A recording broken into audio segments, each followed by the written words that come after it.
वक्फे से पहले हमारी बात हो रही थी पाकिस्तान की सूरत हाल के हवाले से और हमारे ब्रिटिश पाकिस्तानियों का इसमें क्या किरदार है, उस हवाले से हमारे साथ कॉलर भी शामिल थे, उन्होंने अपने व्यू दिए। और मज़ीद क्योंकि वक्फे के बाद हमारे साथ शामिल होना था चौधरी नज़ीर हुसैन साहब जो MNA हैं मुस्लिम लीग नून के, तो उनसे बेशुमार हमने क्वेश्चन पूछने थे क्योंकि मुस्लिम लीग नून की गवर्नमेंट है पाकिस्तान में और वो बेशुमार मसाइल हैं पाकिस्तान में, उस हवाले से बात करनी थी। वो क्योंकि मुंतखब MNA हैं तो ज़रूरी था उनका पूछना, लेकिन अभी भी वो रास्ते में हैं, कोई ट्रैफिक जाम है जिसकी वजह से वो अभी तक यहाँ पहुँच नहीं सके। 10-15 मिनट कहते हैं और लगेंगे, तो वो जब आ जाते हैं तो आपके सवालों का वो जवाब देंगे, क्योंकि मैंने जो क्वेश्चन करने वो आपके ही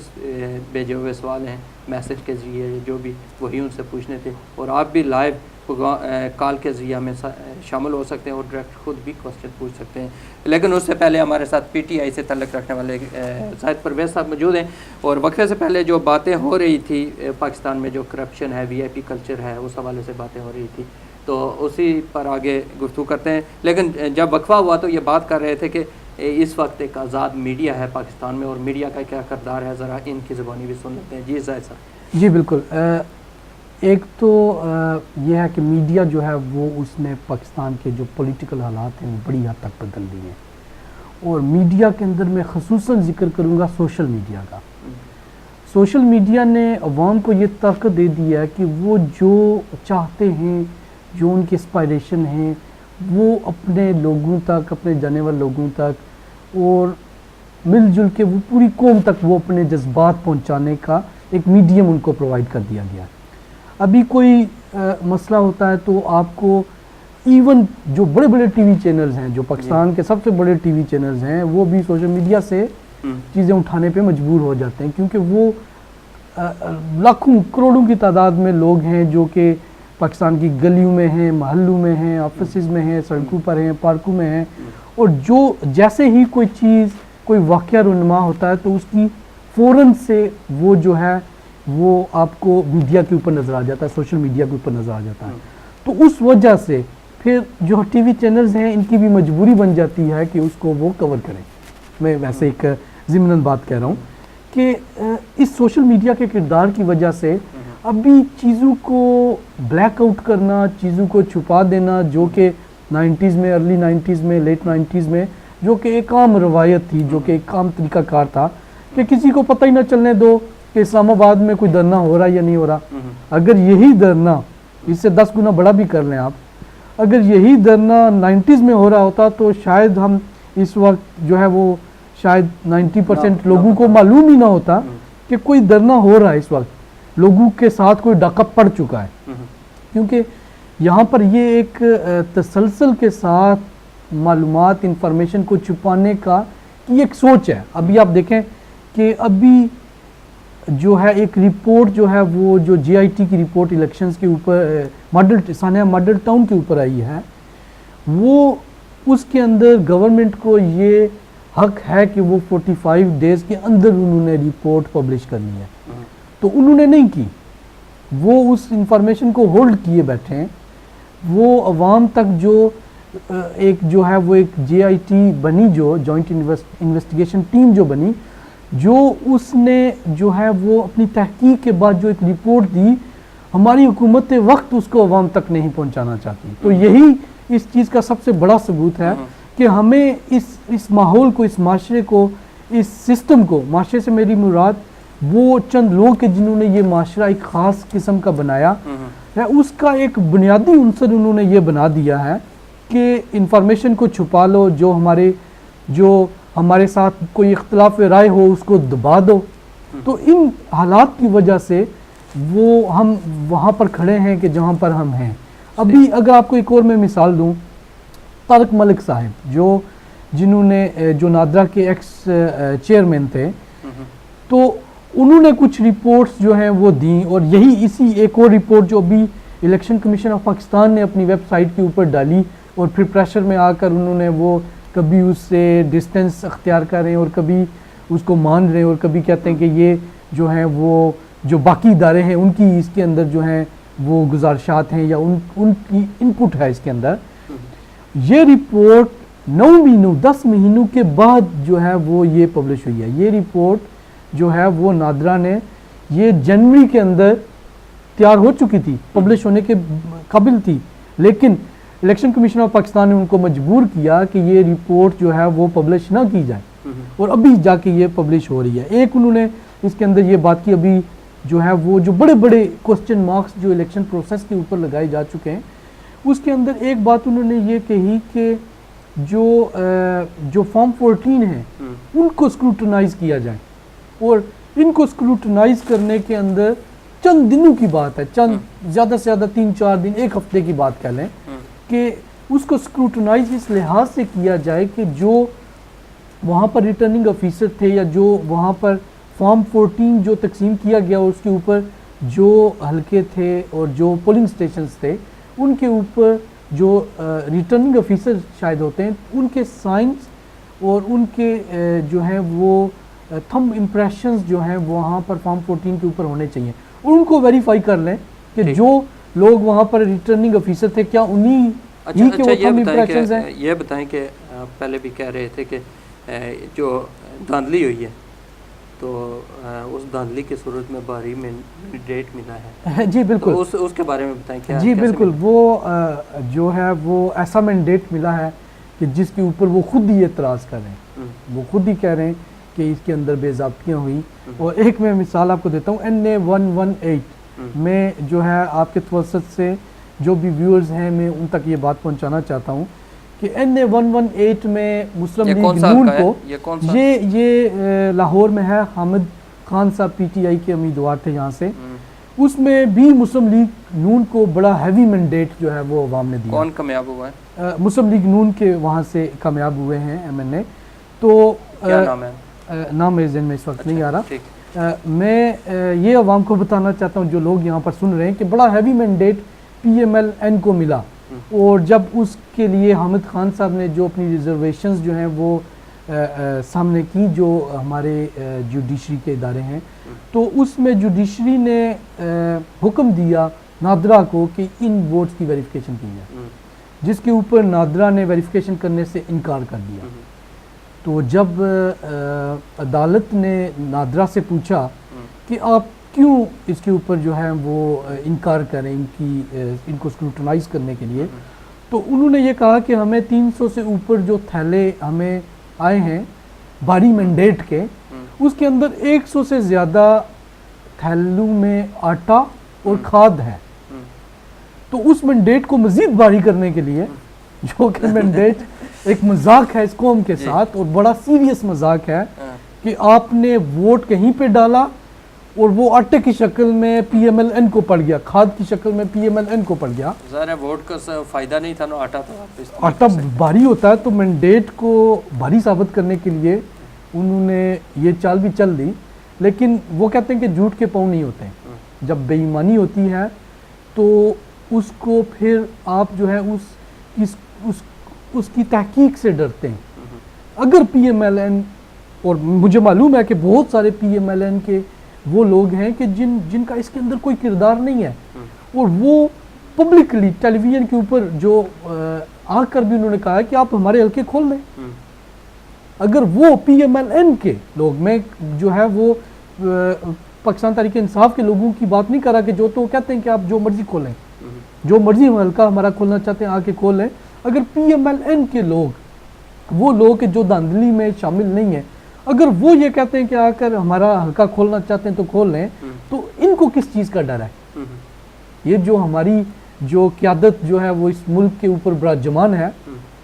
जो बाय हुक और बाय क्रुक जो है वो इस ईवानू में आकर बैठ गई है, इनको किस चीज़ का डर है? अगर ये फेयर हैं, अगर इन्होंने इसके अंदर कोई धांधली बड़े लेवल की बेज़ाब्ती नहीं की, सिस्टमाइज्ड रिगिंग नहीं की, तो उनको किस चीज़ का डर है? वो क्यों नहीं जो है वो जितने भी कौमी इदारे हैं उनको कहते हैं कि आए भाई बैठे, ये सारा आपके सामने मामला है, आप जो है इसको खोल कर देखें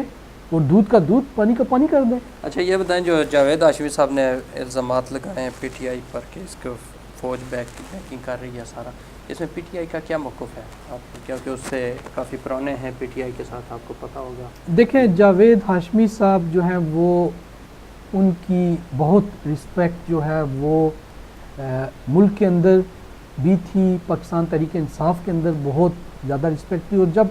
वो इस तरीके से जब वो मीडिया के ऊपर आए और जिस तरीके से उन्होंने जो अवाम के लिए, कौम के लिए जो तहरीक चली थी, जिस तरीके से उन्होंने इस तहरीक को नुकसान पहुंचाने की कोशिश की, वो इंतहाई काबिल मज़म्मत है। और इस स्टैचर के पॉलिटिशियन से तो मैं बहुत जो है वो कमतर इंसान हूँ। मेरा कोई इस तरह का कोई तजर्बा नहीं है, लेकिन ये वो लोग हैं कि जिनको देख के हम जो है इंस्पायर होते थे। हम इन तरह के लोगों को देखकर हम ये सोचते थे कि व्हाई नॉट वी, हम क्यों नहीं कर सकते। जब और मुल्कों के अंदर जो है वो जिनके पास जो है वो कोई रिसोर्सेज भी उस तरीके से नहीं है, कोई मादनियात भी उनके पास नहीं है, उनके पास कोई बड़े पानी के ज़खायर भी नहीं है, उनके पास कोई बड़ी बड़ी चीज़ें जो पाकिस्तान को अल्लाह ने नवाजी हैं वो नहीं है, और वो अपना बेहतरीन निज़ाम वो चला रहे हैं। अवाम के अंदर जो है वो उस निज़ाम की वजह से उसके जो फ़वाइद है वो अवाम तक पहुँच रहे हैं, तो हम ये फ़वाइद हासिल क्यों नहीं कर सकते। तो उसके अंदर जो हाशमी साहब ने आकर जो सूरत हाल क्रिएट करने की कोशिश की, वो इंतहाई काबिल मज़म्मत है। और पाकिस्तान तहरीक इंसाफ ने बड़ा क्लियरली इसके ऊपर अपना मौक़िफ़ ऑलरेडी दे दिया है। उन्होंने कहा है कि अगर हमारी एक सोच है, हमारी एक फ़िलासफ़ी है, और हमारी फ़िलासफ़ी ये है कि हम अवाम के हकूक़ के लिए खड़े। अभी मैं चंद दिन पहले सुन रहा था, तो वो कहते हैं जी कि ये धरने के ऊपर जो है वो पता नहीं कितने करोड़ या कितने अरब रुपया, उन्होंने 1 अरब का जिक्र किया, खर्च हो चुके हैं। तो 1 अरब रुपया ये अवाम के ऊपर खर्च कर दिया जाए तो उनके कुछ मसाइल शायद हल हो जाएंगे। तो मैं इस जमहूरियत के चैम्पियन से बड़ी इज़्ज़त के साथ मैं ये सवाल करना चाहता हूँ कि अगर 1 अरब रुपया आप ये कहते हैं कि अवाम के ऊपर खर्च कर दिया जाए, तो ये पूरी एक्सरसाइज जिसके ऊपर अरबों रुपया खर्च होता है, जिसके ऊपर आप इलेक्शन करते हैं, जिसके ऊपर जो है आप वो इलेक्शन कमीशन ऑफ पाकिस्तान बनाते हैं, लाखों लोगों को इन्वॉल्व करते हैं प्रोसेस के अंदर, अरबों रुपया का खर्चा करते हैं। वही अरबों रुपये का खर्चा इस सिस्टम को यकसर ख़त्म करना है। क्यों जमहूरियत के चैम्पियन बनते हैं? यही पैसा अवाम के ऊपर लगा दें और इस मुल्क में बादशाहत का ऐलान कर दें। उसमें जो है वो बादशाह जो है वो अभी फिल वक्त तो नवाज शरीफ साहब के ही हक में आएगी, वो बादशाह बन जाते हैं और बाकी उनके कुछ वज़रा बना दें, बाकी कसीदा ख्वां बना दें उनके। तो इस सिलसिले को जो है वो चलने की कोई ज़रूरत बचती नहीं है उनके इस तरह के रिमार्क्स के बाद। और मैं ये सोचता हूँ कि उन्होंने ना सिर्फ ये कि इस तहरीक के साथ जो है वो बड़ी ज़्यादती की, उन्होंने फ़ौज को इसके अंदर इन्वॉल्व करके जो एक वाहिद बड़ा इदारा कि जो पाकिस्तान की सर्वाइवल की एक बड़ी हद तक ज़मानत है, उसको जिस तरीके से उन्होंने उनके ऊपर कीचड़ उछाला, उन्होंने पॉलिटिक्स में इन्वॉल्व करने की कोशिश की। और आप पिछले 4-5 साल से देख लें कि उनकी इन्वॉल्वमेंट जो है, फौज की इन्वॉल्वमेंट, उन्होंने सियासत से अपने आप को बहुत दूर रखा है। और उन्होंने ये साबित कर दिया, अगर उनका कोई ऐसा इरादा होता तो अभी उनके पास एक से ज़्यादा मौके उनको मिल चुके थे कि जहाँ पर वो अगर चाहते तो मुशर्रफ वाला काम कर सकते थे, अगर चाहते तो जो इसी गवर्नमेंट के जिनके कंधों पे बैठ के वो आए थे,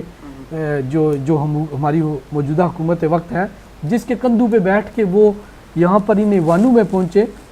और जिन लोगों ने वो काम किया, मुल्क की में जमहूरियत को लपेट के उन्होंने एक अपना सिलसिला चलाया, तो इनके पास बहुत वाफर मौके थे, वो कर लेते। लेकिन ये भी अभी चीज़ जो है वो इदराक इस चीज़ का कौमी इदारों को हो चुका है कि उनका जो काम है, अगर वो काम करेंगे तो उनकी इज़्ज़त होगी, वो प्रोफेशनली लोग उनको इज़्ज़त करेंगे, और अगर वो अपनी डोमेन से बाहर निकलेंगे तो कोई उनको एक्सेप्ट नहीं करेगा। तो क्योंकि पाकिस्तान की काफ़ी बात हो चुकी है, मैं क्योंकि यहाँ हमारे जो मौजू था, जो टॉपिक था, हम चाहते हैं उसी के अंदर रहें। इसमें हमारे जो ब्रिटिश पाकिस्तानी हैं यहाँ, उनका क्या किरदार है? ये पाकिस्तान का जो इस वक्त करंट इशू हैं जो इस वक्त चल रहा है, इसमें ब्रिटिश पाकिस्तानी क्या किरदार अदा कर रहे हैं? देखें, सबसे पहले तो जो ओवरसीज़ पाकिस्तानी हैं, मैं उनका जो दुख है, जो कि मेरा दुख है, आपका दुख है, हमारा कॉमन दुख है कि हम जिस ज़मीन के जिस पौधे हमें वहाँ से उखाड़ के कहीं पे फेंक दिया गया, और जिस ज़मीन पे वो मैं उखाड़ के हमें फेंका गया, उस ज़मीन ने तो हमें अपना लिया, लेकिन जो ज़मीन हमारी थी उसने हमें अपनाने से यकसर जो है वो इनकार कर दिया। अब अभी अगर आप इस लिहाज से देखें तो पाकिस्तान की ये बहुत बड़ी, मैं कहूँगा कि बहुत बड़ा हमारा अलमिया है कि जो लोग पाकिस्तान की खिदमत कर सकते थे, जिनके पास पोटेंशियल था, अल्लाह ने उनको जो है वो जहनी ताकत दी, सरमाए की ताकत दी और उन लोगों को एक अच्छा, बड़ी हद तक एक रीज़नेबल किरदार दिया। उन लोगों को पाकिस्तान से निकाल दिया गया। उनको वहाँ पर, जैसे भी आप कह रहे थे कि अगर आपको जॉब चाहिए तो आप जो है पहले लाखों रुपयों का इंतज़ाम करें या किसी मिनिस्टर की, प्राइम मिनिस्टर की सिफारिश लेकर आएँ, तो उन लोगों को जो अपॉर्चुनिटीज़ थी पाकिस्तान के अंदर, उनसे निकाल कर उनको मजबूर कर दिया गया कि वो, जैसे मेरी बहन कह रही थी कि किसी एजेंट के ज़रिए वो किसी दूसरे मुल्क में जाएं, वहाँ पर जो है वो अपनी रोज़ी ढूंढें और अपने बच्चों का, वालिदैन का अपना पेट पालें जी। ब्रेन ड्रेन इसको कहते हैं। दुनिया भर में अगर एग्जांपल देख लें, अगर आज इंडिया जहाँ पर है तो इंडिया को वहाँ पर ले जाने में इंडिया के जो बैरून मुल्क जो इंडियंस थे उन्होंने बड़ा रोल अदा किया। अभी इस वक्त यूके के अंदर आपको इंजीनियर्स, डॉक्टर्स, हर प्रोफेशन से टॉप प्रोफेशनल पाकिस्तानी मिलेंगे। आईटी के अंदर आपको मिलेंगे। अमेरिका में चले जाएं, कनाडा में चले जाएं, पूरे यूरोप में चले जाएं। तो क्या ये लोग अगर एक दूसरी सरजमीन पर आकर, एक दूसरी ज़ुबान के अंदर आकर अगर अपनी सलाहियतें मनवा सकते हैं तो पाकिस्तान में क्यों नहीं? पाकिस्तान में इन लोगों को क्यों ब्लॉक किया जाता है? पाकिस्तान में आप जाएं, अगर आपका इत्फाक हो, मेरा चंद लोगों से मिलने का इत्फाक हुआ जो यहाँ से इन्वेस्टमेंट्स लेकर गए, जिनके जहन में दिन रात उठते बैठते उनके जहन में पाकिस्तान था। उन्होंने अपनी जमा पूंजियाँ यहाँ पे बनाई, यहाँ से पैसा वो पाकिस्तान लेकर गए और पाकिस्तान के इदारों में इस कल्चर जो सिफारिश और रिश्वत का और दोंस धांधली का कल्चर है, उनके ऊपर 20-20 इदारे, बजाय इसके कि उसको फैसिलिटेट करें, मुझे ये बात ख़त्म करने दें, बजाय इसके कि वो इस इन्वेस्टमेंट को फैसिलिटेट करें, वो इन इदारों के ज़रिए इनसे रिश्वत लेने, इनसे पैसा लेने, मुकमका करने के लिए मजबूर करते हैं और वो लोग अपना नुकसान करके पाकिस्तान से भागते हैं। तो हमें अगर सिर्फ एक ऐसा इन्वायरमेंट बैरून मुल्क पाकिस्तानी को दे दिया जाए कि जिसमें उनको अपने हकूक़ मिले, ये नहीं कि उनके साथ कोई एक्स्ट्राऑर्डिनरी कोई उनके साथ जो है वो बर्ताव किया जाए, उनको उनके हकूक़ मिले, उनके हकूक़ डॉक्यूमेंटेड हों और उनकी आवाज़ सुनी जाए, तो ये बैरून मुल्क पाकिस्तान की तकदीर सालों में बदल सकते हैं, चंद सालों में बदल सकते हैं, विदाउट एनी डाउट। अच्छा, ये तय है कि जो भी गवर्नमेंट आई है, चाहे वो पीपल्स पार्टी की है या मुस्लिम लीग की है, उन्होंने जो ओवरसीज़ पाकिस्तानी हैं उनके लिए, खुसूसन यहाँ ब्रिटिश जो पाकिस्तानी हैं, उनके लिए कोई भी कानून उनके हक़ में ऐसा नहीं बनाया जिसकी वजह से उनको फ़ायदा हुआ। हालांकि जितने भी यहाँ हैं पाकिस्तानी, वो हर किस्म की तावन, पीछे अपने रिश्तेदार हैं या जो भी, जिसको भी वो तावन कर रहे हैं फुल्ली दफ़ा। और यहाँ बैठकर अगर हम प्रोग्राम कर रहे हैं यहाँ पाकिस्तान के हवाले से, उसकी मेन वजह यही है कि हमारे जो यहाँ जो चेंजिंग होती हैं, यहाँ जो मुश्किलात होती हैं, हम उनको नहीं देखते, इग्नोर कर देते हैं। लेकिन पाकिस्तान में जो हो, हमारा भाई किसी तकलीफ़ में हो तो हम यहाँ बैठकर बात भी करते हैं और फौरी तौर पर उसकी बैकिंग करते हैं, अगर पैसे की ज़रूरत है वो भेजते हैं। लेकिन पाकिस्तान के जो सियासतदान यहाँ आते हैं, जिनको आप भी वेलकम कहते हैं, हम भी कहते हैं, सारी कम्युनिटी उनको वेलकम कहती है, उनको पिक करते हैं, उनके प्रोग्राम करते हैं, फिर उन पर ख़र्चा करते हैं, फिर उनको आसानी से भेजते भी हैं। अभी तक या तो हमारी कम्युनिटी इतनी कमज़ोर है कि इन्होंने अभी कोई मुतालबा ही नहीं किया इस तरह, कि उनको बताया भी नहीं कि हमारे क्या मसाइल हैं और गवर्नमेंट पाकिस्तान हमारे किस तरह यहाँ रहकर कैसे पाकिस्तान के जो मसाइल हल कर सकते हैं। आप ये बताएं, बात करने का मकसद ये है कि PTI की कोई ऐसी पॉलिसी है जो वो जब इक़्तिदार में आए तो वो ओवरसीज़ पाकिस्तानी, खुसूसन ब्रिटिश पाकिस्तानी जो यहाँ मौजूद हैं, उनके लिए कोई पॉलिसी ऐसी बनाए जिससे फ़ायदा हो सके टेरिटरी? जी बिल्कुल। पाकिस्तान तहरीक इंसाफ ने सबसे पहले ये आवाज़ उठाई कि जो बैरून मुल्क पाकिस्तानी हैं उनको वोट का हक़ दिया जाए, जो कि बुनियादी हक़ है। और उस जद्दोजहद के सिलसिले में जब ये आवाज़ उठी तो उसके बाद अभी ये फ़ैसला सुप्रीम कोर्ट से भी आ चुका है। अभी इसकी implementation election commission of Pakistan ने पिछले इलेक्शन में करनी थी, जो कि इन्हीं वजूहात की बिना पर, इनकी नाअहलियों की बिना पर, जो कि उसकी इम्प्लीमेंटेशन नहीं हो चुकी। हम उम्मीद करते हैं इंशाल्लाह कि अगले इलेक्शंस के अंदर बैरून मुल्क पाकिस्तानियों को वोट डालने का बुनियादी हक़ जो है वो दिया जाएगा। तो एक तो हमारी ये एक बड़ी जो है वो हमारी काविश थी कि जो हमने इसको कामयाबी से हमकनार किया। ठीक। उसके बाद हमारी जो हमारी ये कंसिस्टेंटली अगर आप देखें इमरान खान साहब की आप तकारीर ले लें, हमारा मौक़िफ़ जो भी बैरून मुल्क पाकिस्तानी के हवाले से रहा,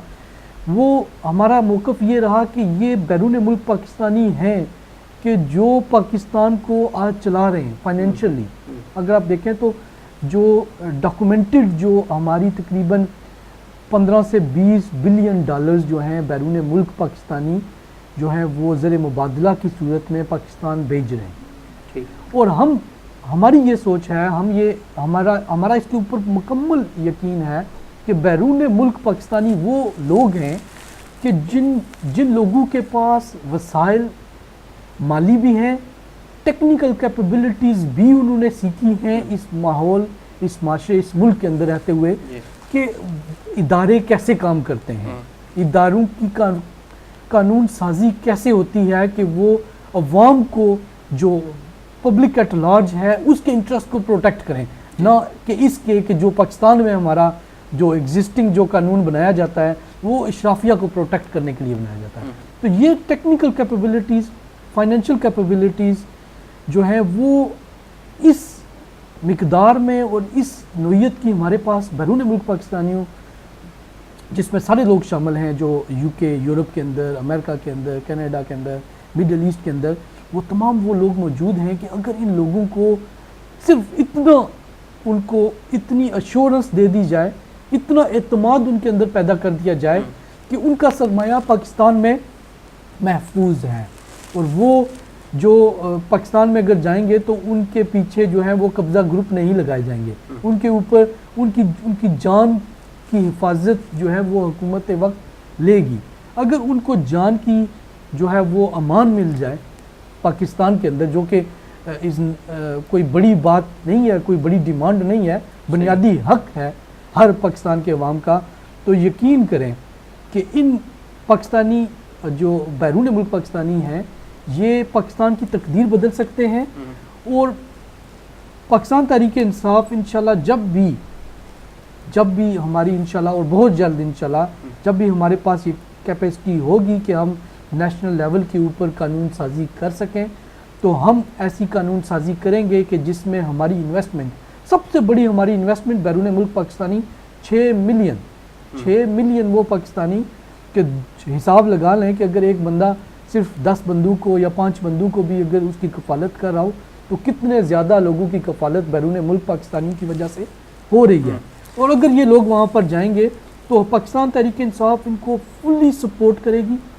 और फैसिलिटेट करेगी। एक चीज़ जो चीज़ रह गई है, आप गुफ्तगू तो करें क्योंकि टाइम हमारे पास कम है, तो मैं चाहता हूँ कि कोई बात ऐसी आ जाए जो ऑन रिकॉर्ड हो, और आप क्योंकि बाकायदा तो अपनी पार्टी की तर्जमानी भी करते हैं। एक चीज़ बतानी है कि एक सुना गया है कि जो यहाँ ओवरसीज़ पाकिस्तानी, लेकिन इस पर बात करेंगे क्योंकि हमारे जो दूसरे दोस्त हैं MNA साहब वो आ गए हैं, तो मैं चाहता हूँ कि वक्फा ले लेते हैं। नाज़रीन, वक्त आ गया ब्रेक का, मिलते हैं शॉर्ट ब्रेक के बाद। जब वापस आएंगे तो हमारे साथ MNA चौधरी नज़ीर साहब मौजूद होंगे। अल्लाह।